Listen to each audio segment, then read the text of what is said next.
Sir నమస్కారం sir. నా దగ్గరికి శివకుమారి గారు అని చెప్పి George institute of global health private కంపెనీలో పనిచేస్తున్నారు. వాళ్ళ అమ్మాయిని ఒక 8 months బ్యాక్ కిడ్నాప్ చేశారని ఒక కేసు వచ్చింది సార్. వాళ్ళ అమ్మాయిని అది 8 months మనకి ఎఫ్ఐఆర్ కూడా ఉంది సార్. ఒకసారి మీరు కొంచెం చూసి కొంచెం ఒకసారి నాకు అప్డేట్ ఇవ్వండి sir please sir. Request sir పంపిస్తాను సార్. మన కేకే గారిని పంపిస్తాను సార్. ఆవిడ పంపిస్తాను సార్. చూడండి సార్.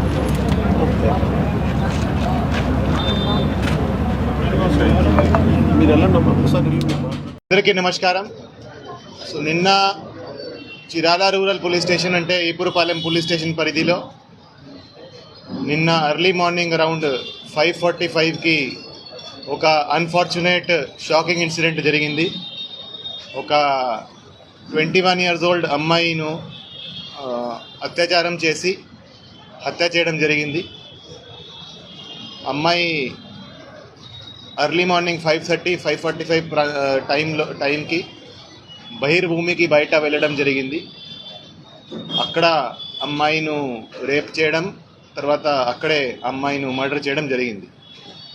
సో ఈ ఇన్సిడెంట్ మీద ఇమ్మీడియట్గా crime number 169/24 of Chirala rural police station under section 302, 376 IPC కింద కేసు నమోదు చేసి ఇమీడియట్గా ఇన్వెస్టిగేషన్ టేకప్ చేయడం జరిగింది. సో సీన్ ఆఫ్ క్రైమ్ని క్షుణ్ణంగా పరిశీలించడం జరిగింది. నేను కూడా, ఐజీ గారు కూడా, అందరూ కూడా సీన్ ఆఫ్ క్రైమ్ని పరిశీలించడం జరిగింది. సీన్ ఆఫ్ క్రైమ్లో ఉన్న అన్ని ఆధారాలు, అన్ని ఎవిడెన్సెస్ సైంటిఫిక్ మేనర్లో కలెక్ట్ చేయడం జరిగింది. అక్కడ క్లూస్ టీమ్ పంపడం జరిగింది. అదేవిధంగా డాగ్ స్క్వాడ్ కూడా పంపడం జరిగింది. సో అవన్నీ ఎవిడెన్సెస్ కలెక్ట్ చేసి ఇన్వెస్టిగేషన్ టేకప్ చేయడం జరిగింది. ఈ కేసును సవాల్గా తీసుకొని, అంటే ఈ కేసులో అప్పటికి క్లూస్ లేవు, అంటే ఎవరు చేశారనేది మాకు ఎటువంటి క్లూస్ లేవు. ఈ కేసును అందుకని సవాల్గా తీసుకొని, అంత సీరియస్ ఇన్సిడెంట్ జరిగితే 10 టీమ్స్ ఏర్పాటు చేయడం జరిగింది. ఈ కేసు దర్యాప్తు అన్ని కోణాల నుంచి ఈ కేసు ఇన్వెస్టిగేషన్ చేయడం జరిగింది. సో మన అడిషనల్ ఎస్పీ బాపట్ల విఠలేశ్వర్ గారి ఆధ్వర్యంలో DSP Chirala and DSP Bapatla, అదేవిధంగా ఇన్స్పెక్టర్స్ అండ్ సబ్ ఇన్స్పెక్టర్స్ కింద 10 టీంలు ఏర్పాటు చేసి అన్ని కోణాల నుంచి దర్యాప్తు స్టార్ట్ చేయడం జరిగింది.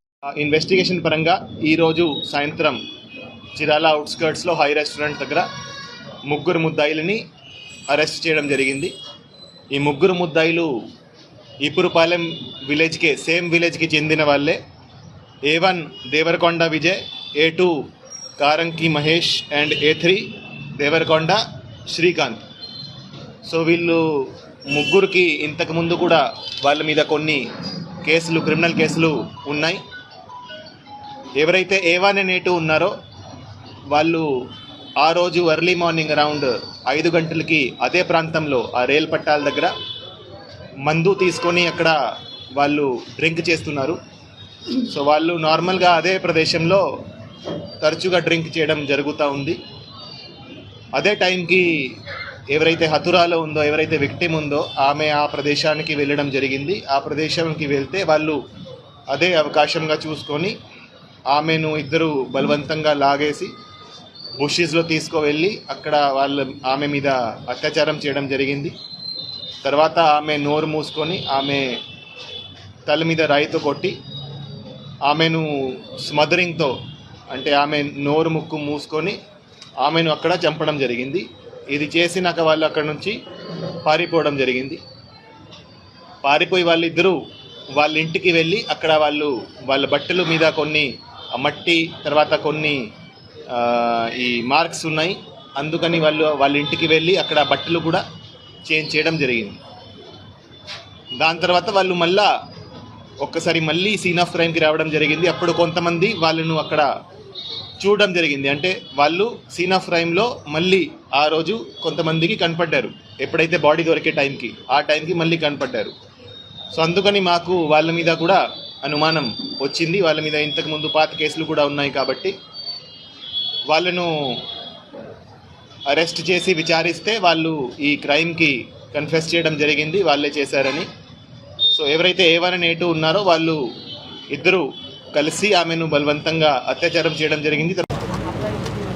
అమ్మాయిని ట్రాప్ చేసి తీసుకెళ్తూ అది మా మూడో రోజు అక్టోబర్ 28న ఫైల్ కేసు ఫైల్ చేసిన తర్వాత మూడో రోజు హైదరాబాద్ ట్రేస్ అవుట్ అయ్యాల్సింది. ట్రేస్ అవుట్ అయితే అక్కడ ఏమీ మాకు తెలియదు అని చెప్పేసి అక్కడికి ఏం చేసి ఇన్ని రోజుల నుంచి తిరుగుతున్నారు. నా పిల్లలు బాబుకి ఎంత వయసు? ఇప్పుడు తెలుసు సార్. ఇప్పుడు వారికి కుటుంబానికి కూడా నేను చెప్పుకోలేదు సార్. హాస్పిటల్లో చదువుకుంటాను చెప్పలేదు.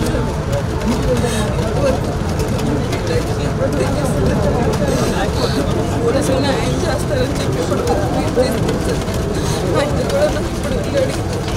క్రైమ్ బ్రాంచ్ పంపించారు. ఏ ఊర్లో పోలీసులు చెప్పారు మీరు? ఇక్కడ Machavaram PS sir, Vijayawada Machavaram PS sir. చూస్తాం అని అన్నారు. వాళ్ళు మీకు ఫోన్ చేయాలి, ఫోన్ చేస్తే కానీ మేమేం చేయలేమని చెప్పారు సార్. ఎఫ్ఐఆర్ పెట్టాను సార్. నమస్కారం సార్. నా దగ్గరికి శివకుమారి గారు అని చెప్పి జార్జ్ ఇన్స్టిట్యూట్లో గ్లోబల్ హెల్త్ ప్రైవేట్ కంపెనీలో పనిచేస్తున్నారు. వాళ్ళు వాళ్ళ అమ్మాయిని ఒక 8 months బ్యాక్ కిడ్నాప్ చేశారని ఒక కేసు వచ్చింది సార్. వాళ్ళ అమ్మాయిని అది 8 months సార్. మనకి ఎఫ్ఐఆర్ కూడా ఉంది సార్. ఒకసారి మీరు కొంచెం చూసి కొంచెం ఒకసారి నాకు అప్డేట్ ఇవ్వండి సార్ మీరు సార్. Request sir. పంపిస్తాను సార్. మన కేకే గారిని పంపిస్తాను సార్. ఆవిడ పంపిస్తాను సార్. చూడండి సార్.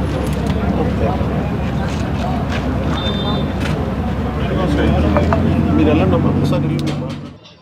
పారిపోయి వాళ్ళిద్దరూ వాళ్ళ ఇంటికి వెళ్ళి అక్కడ వాళ్ళ బట్టల మీద కొన్ని మట్టి, తర్వాత కొన్ని ఈ మార్క్స్ ఉన్నాయి. అందుకని వాళ్ళ ఇంటికి వెళ్ళి అక్కడ బట్టలు కూడా చేంజ్ చేయడం జరిగింది. దాని తర్వాత వాళ్ళు ఒక్కసారి మళ్ళీ సీన్ ఆఫ్ క్రైమ్కి రావడం జరిగింది. అప్పుడు కొంతమంది వాళ్ళను అక్కడ చూడడం జరిగింది. అంటే వాళ్ళు సీన్ ఆఫ్ క్రైమ్లో మళ్ళీ ఆ రోజు కొంతమందికి కనపడ్డారు. ఎప్పుడైతే బాడీ దొరికే టైంకి ఆ టైంకి మళ్ళీ కనపడ్డారు.